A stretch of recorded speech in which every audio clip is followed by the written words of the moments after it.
The diseases of the lung in dogs and cats. So the pulmonary parachimal diseases. The first one's pneumonia, eosinophilic bronchopneumonopathy, pulmonary edema, smoke inhalation, ARDS, acute respiratory distress syndrome, pulmonary fibrosis, lung lobe torsion, pulmonary thromboembolism, and pulmonary neoplasia.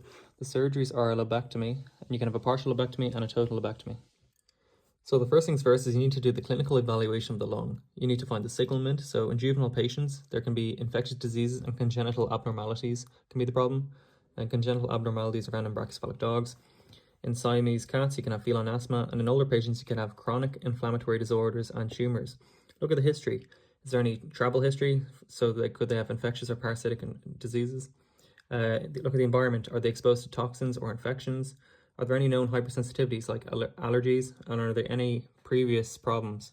For the physical examination, do a complete physical examination. Look for any respiratory signs like dyspnea, panting, gastric dilation, and metabolic acidosis. In the laboratory diagnostics, check for anemia. This could be a sign of hypoxia. Leukocytosis. Increased white blood cells are found in infection and neoplasia. Decreased white blood cells are found in acute bronchopneumonia. If there's eosinophilia, this is a sign of bronchitis or lungworm, and hypoalbuminemia and pancreatitis are a sign of ARDS. For the ancillary diagnostics, look at radiography. Do lateral on each side, then ventral dorsal and dorsal ventral. You can look at a bronchial view, interstitial view, alveolar view, and nodular patterns. And you can see eosinophilic and foreign bodies and parasites. For ultrasound, you can use fine needle aspiration, FNA. And for bronchoscopy, this is the best choice for an airway disorder. You can find edema, inflammation, foreign bodies, ulceration, tumours, and in respiratory sampling you can do BAL, so introduce saline solution into the infected bronchus and fill the complete bronchial tree. So the first disease is pneumonia. It's based on the anatomy, so you can have bronchopneumonia, pneumonia, and interstitial pneumonia. It's lobar in the case of aspiration or can be diffused. It's often based on the origin, so infectious pneumonia can be divided into bacterial, viral, fungal, and parasitic, and non-infectious pneumonia is usually caused by aspiration. The duration can be acute, subacute, or chronic. So the first type of infectious pneumonia is bacterial pneumonia. It's a severe life-threatening disease compared to bronchitis. It's a common complication and it's the secondary process of laryngeal dysfunction or viral pneumonia. The symptoms are lethargy and fever. You won't see these in bronchitis.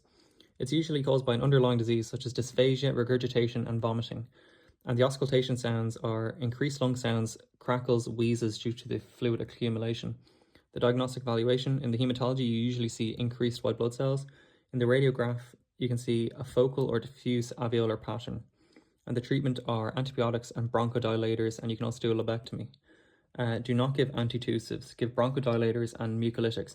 And the organisms that cause it are E. coli, Bordetella, Pasteurella, and Pseudomonas. The second type of infectious bronchopneumonia is viral bronchopneumonia. It's caused by distemper and morbillivirus. The exposure is from inhalation or peros. It replicates in the macrophages and in the tonsils. It causes viremia for 2 to 4 days. It can cause bronchopneumonia and enteritis. Usually a mucopurulent oculonasal discharge is found, and fever, lethargy, and neurological symptoms. And the treatment is usually antibiotics for a secondary infection, bronchodilators, and mucolytics. And you can make sure this also seizure control, so give diazepam and potassium bromide. And for prevention, look at the vaccination histories. The viruses can also other viral pneumonias can be caused by canine herpes virus, canine influenza virus, and canine respiratory coronavirus. The third type of infectious pneumonia is fungal pneumonia. It can be caused by histoplasma and blastomyces and aspergillus. The best diagnosis choice is a bronchoalveolar lavage, a BAL, and the therapy is itraconazole for histoplasmosis and blastomyces. The second type of pneumonia is aspiration pneumonia. So the problem usually is cranioventral lobes due to gravity. On the X-ray you can see negative alveolar pattern. It's usually from the aspiration of fluid, food, or gastric content, and it's associated with megaesophagus or laryngeal or pharyngeal dysfunction. And it can be caused by neuromuscular disease, anesthesia, encephalopathy, and a brachycephalic obstructive airway syndrome, and forced feeding. The clinical signs are cough and tachynoa. And the diagnostic evaluation, you have to look at the history of vomiting or regurgitation, and the radiograph, you see an interstitial alveolar pattern in the cranioventral lobes. The treatment is oxygen, fluid therapy, but make sure but remember that increased permeability can lead to edema, and you need to remove the content through a bronchoscopy, and you need to give amoxiclav and metronidazole, but do not give corticosteroids because the body needs the help of the white blood cells. The prognosis usually depends on the amount of aspirated content and the severity of the lung injury. After pneumonia, the second type of disease is eosinophilic bronchopneumopathy. It's an inflammatory disease with an unknown etiology. It's caused by hypersensitivity to environmental antigens. It's found in all breeds, but especially huskies. Look at the history. Is there coughing, gagging, difficulty breathing, and nasal discharge? For the physical examination, expect to see nasal discharge, crackles, and increased lung sounds. In the radiography, you can see diffuse interstitial, bronchial, or nodules. In the blood test, look for peripheral eosinophilia, and in the bronchoscopy, expect to see green mucus and mucosal thickening. The use diagnoses to rule out other causes such as heartworm, neoplasia, and allergies. The treatment, you give glucocorticoids, and the prognosis is generally good. The third type of disease is pulmonary edema. It's usually associated with congestive heart failure. So it consists of fluid accumulation in the interstitium and alveoli, which causes a very deep cough. 5 ways it can be caused is increased vascular hydrostatic pressure in congestive heart failure, decreased plasma oncotic pressure from hypoalbuminemia, and increased vascular permeability in vasculitis, or impaired lymphatic drainage, which is also found in left-sided congestive heart failure. And the symptoms are dyspnea, and in auscultation, expect to hear in the lungs, you hear crackles on inspiration and the end of expiration, and severe edema, you hear quiet lung sounds in cats. And when you check the heart, you can expect there can be a murmur, arrhythmia, and tachycardia. And in the radiography, expect to see a cardiogenic edema. You'll see an interstitial pattern. The treatment is you give furosemide, very important, oxygen and sedation, such as azapromazine for cats and dogs, and the prognosis is variable.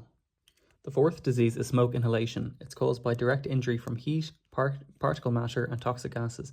The etiology, so under 36 hours, there's pain, tissue injury, which causes increased permeability, which leads to edema, which causes tissue hypoxia. Carbon monoxide gas inhibits the binding of hemoglobin, which causes tissue hypoxia. Therefore, you need to give oxygen. And after 2 to 4 days, there is increased mucal secretion, which can cause tracheobronchitis and pneumonia. The clinical signs are a smell of smoke and upper airway stridor.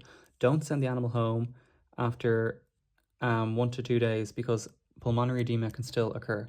The treatment is give a tracheostomy if there's severe laryngeal edema. Make sure you give oxygen, bronchodilators, and antibiotics. The prognosis is based on the severity, and it's usually not good. ARDS. It's acute respiratory distress syndrome. It's caused by a damaged capillary network, and the background is severe tissue damage from a systemic inflammation from sepsis or pancreatitis. What's found is acute hypoxemic respiratory failure. It's secondary to sepsis or pancreatitis. The pathogenesis is proteinaceous fluid increases the capillary permeability, which causes an increase of inflammatory cells, which can lead to fibrosis, which causes pulmonary hypertension.